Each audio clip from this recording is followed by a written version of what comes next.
श्री गणेशाय नमः। ओम श्री पुराण पुरुषोत्तमाय नमः। श्री शिव पुराण संहिता 2 रुद्र संहिता भाग 2 सती खंड अध्याय 21 से 23। सती का प्रश्न तथा उसके उत्तर में भगवान शिव द्वारा ज्ञान एवं नवधा भक्ति के स्वरूप का विवेचन।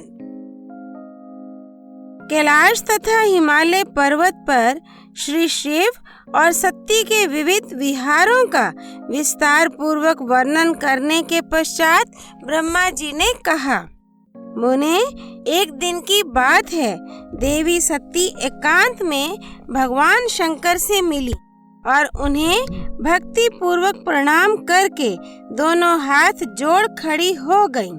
प्रभु शंकर को पूर्ण प्रसन्न जान नमस्कार करके विनीत भाव से खड़ी हुई दक्ष कुमारी सती भक्ति भाव से अंजलि बांधे बोली।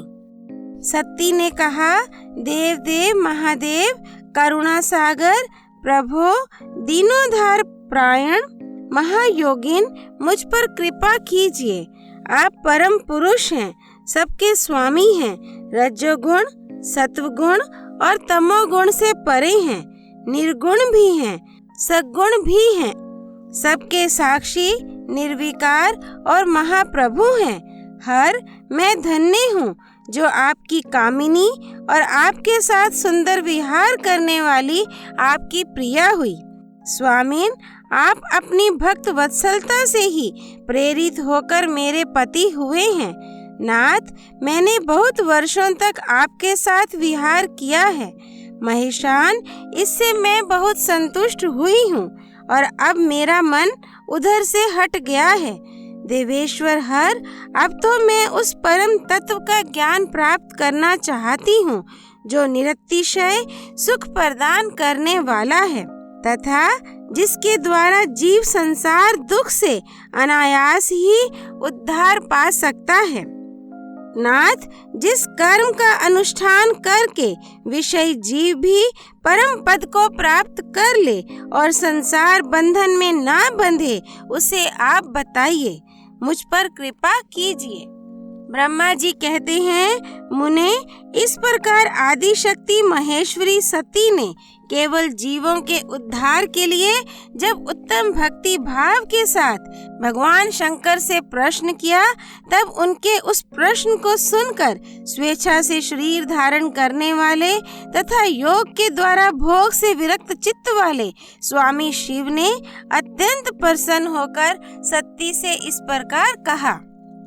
शिव बोले, देवी दक्ष नंदिनी महेश्वरी, सुनो, मैं उसी परम तत्व का वर्णन करता हूँ जिससे वासनाबद्ध जीव तत्काल मुक्त हो सकता है। परमेश्वरी, तुम विज्ञान को परम तत्व जानो।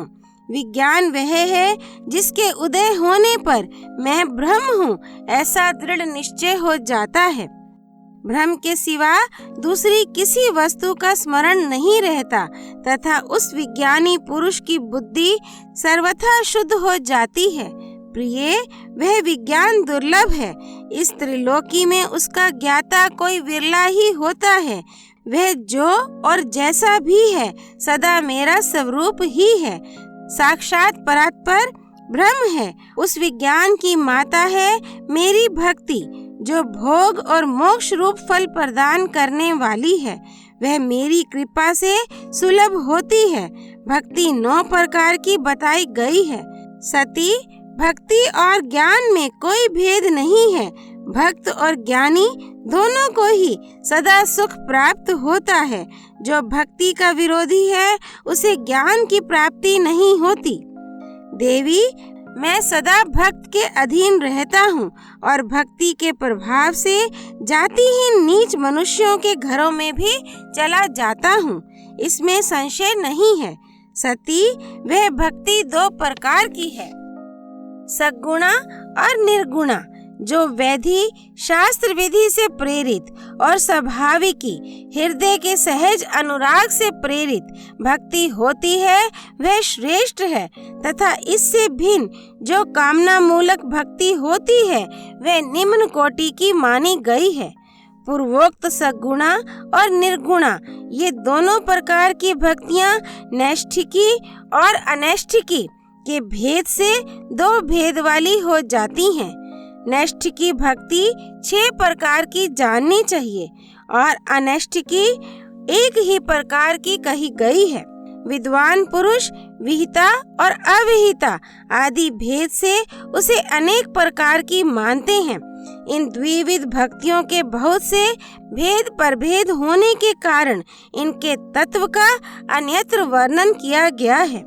प्रिय मुनियों ने सगुणा और निर्गुणा दोनों भक्तियों के 9 अंग बताए हैं।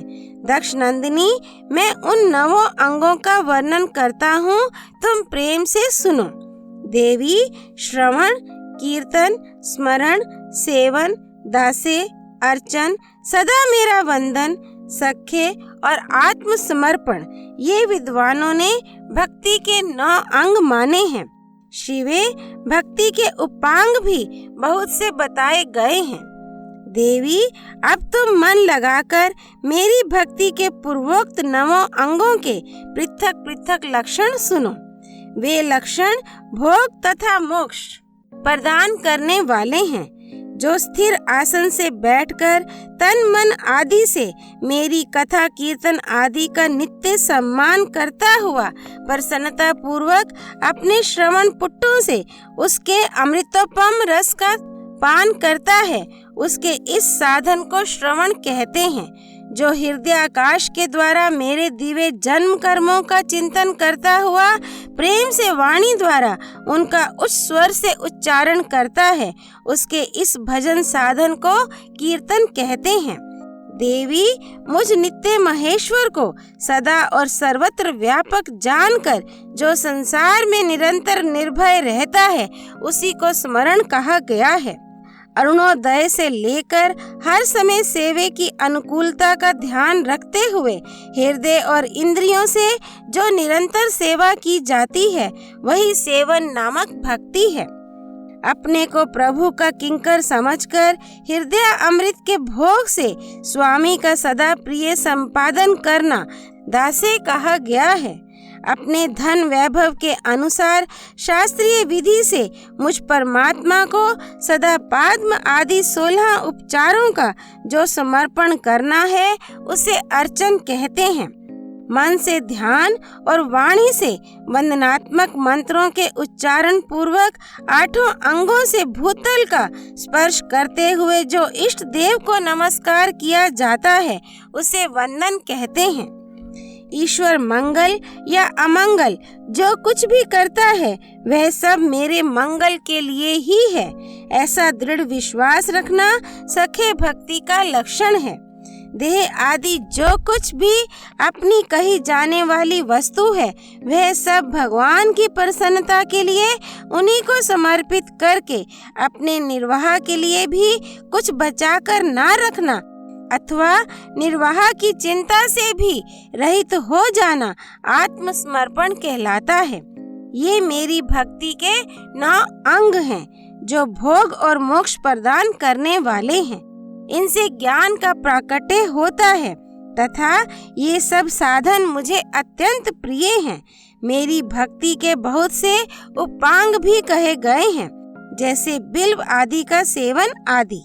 इनको विचार से समझ लेना चाहिए।